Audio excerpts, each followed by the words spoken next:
Man United will never win the European Cup again. Man United will never win the Premier League again. And I'm going to tell you why. Welcome to the RedFlex on a sad day for football, or a good day for football, depending on which side of the fence you sit at. And we're going to discuss that.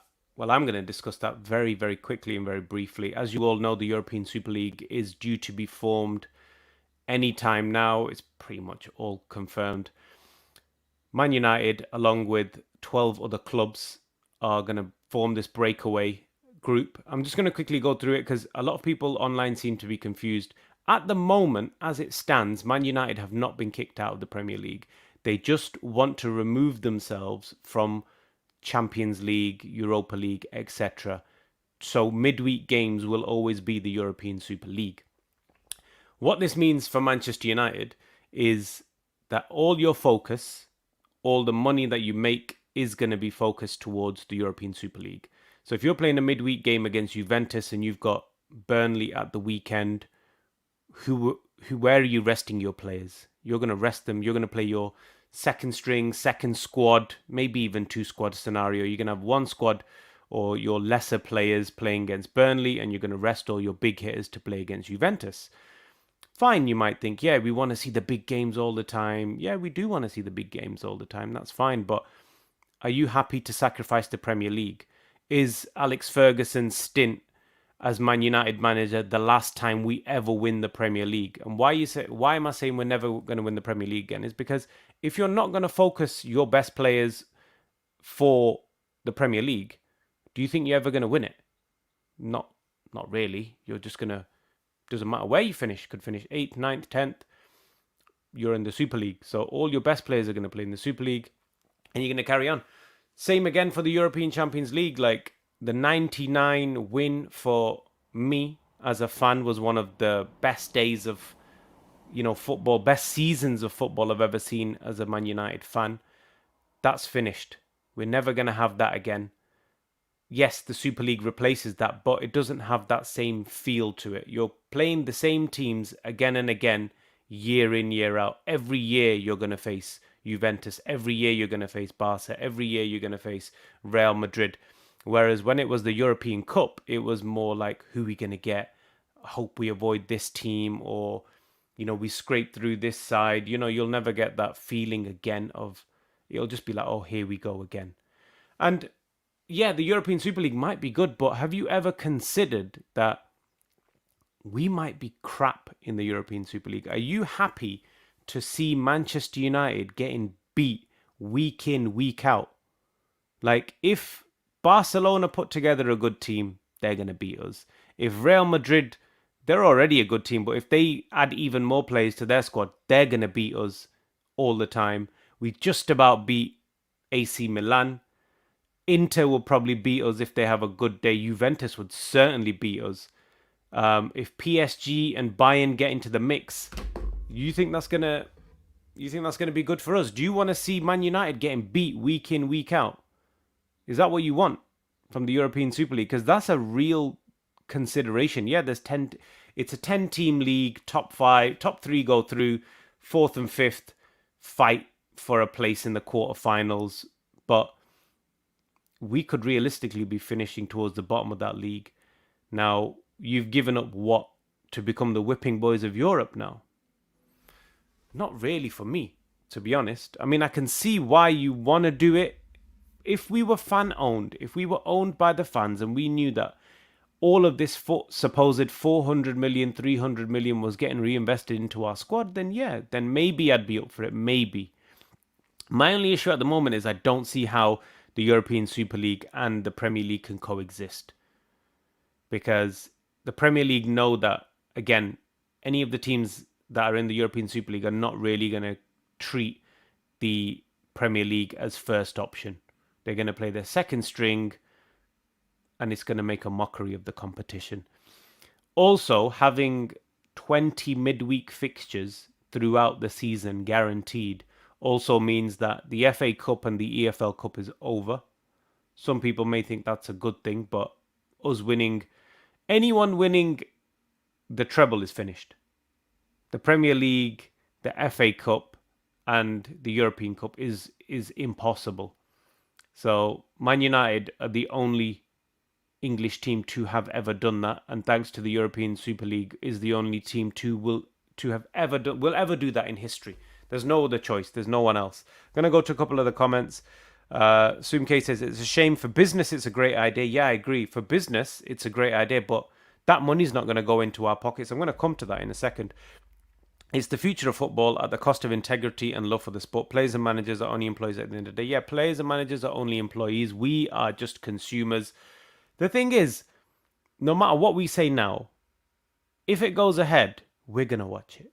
We are going to watch it because there's no way you're not going to watch it. To see your team, for the first season anyway, to see your team play all the big names day in, day out, you're going to love it. I'm going to love to see it because usually with the European Cup, it could be once every 10 years you get drawn against Barca or a Real Madrid. Unless you're regularly going deep into the competition, you're not facing these teams year in, year out.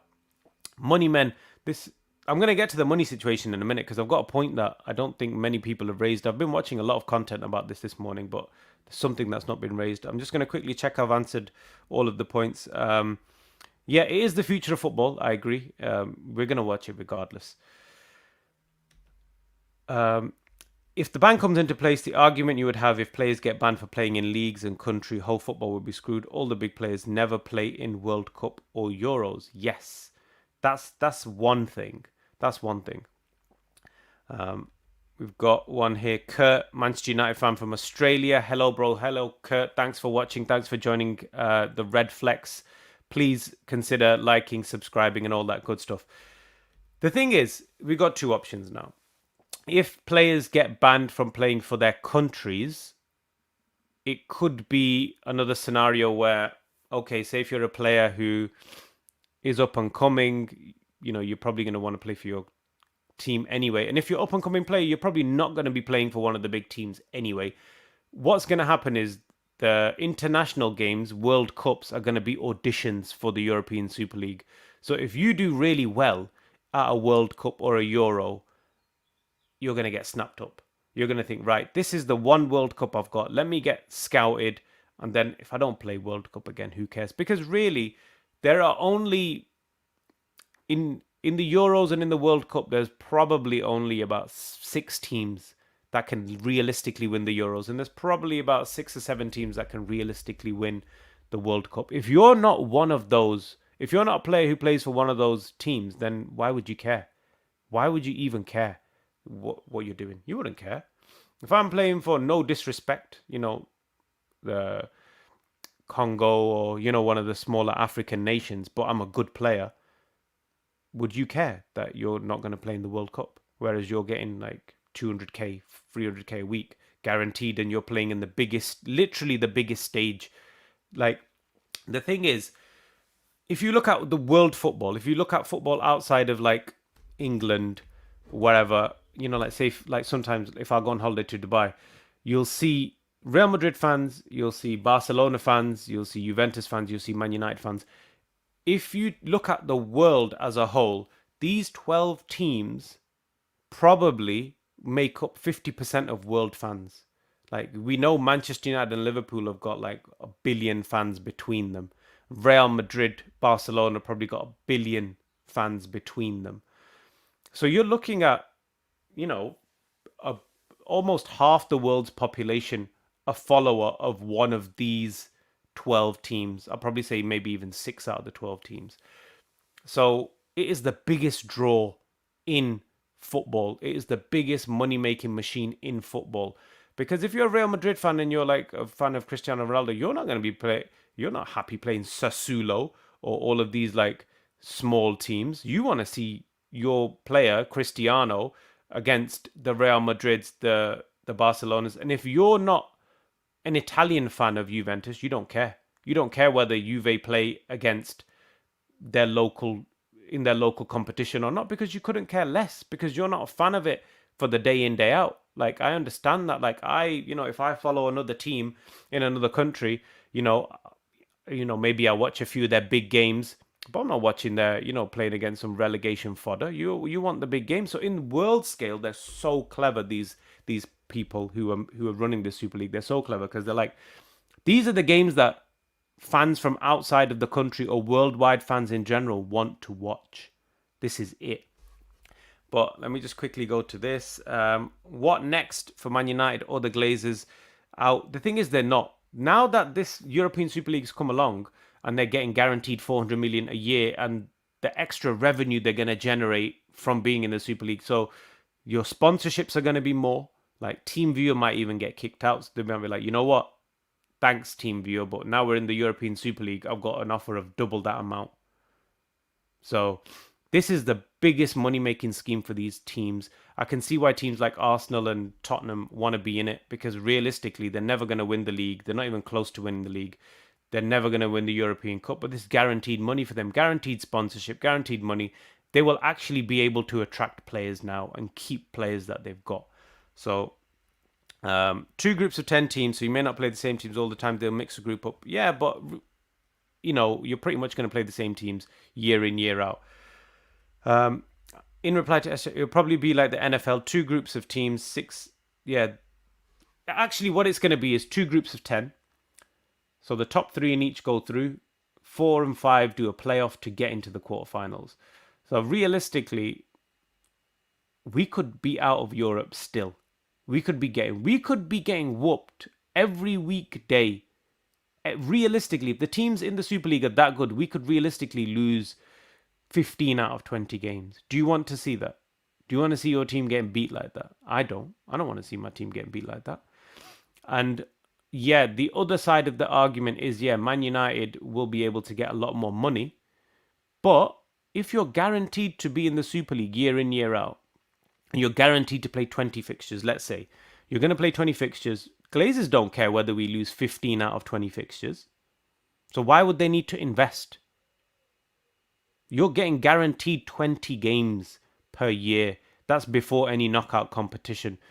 So this 400 million could just be kept. We could still have the same budget that we have year in, year out. Yeah, if we get like double our budget or triple our budget to sign players, that's a different story. But if you're guaranteed to stay in that league and never be kicked out of that league, why would you even need to?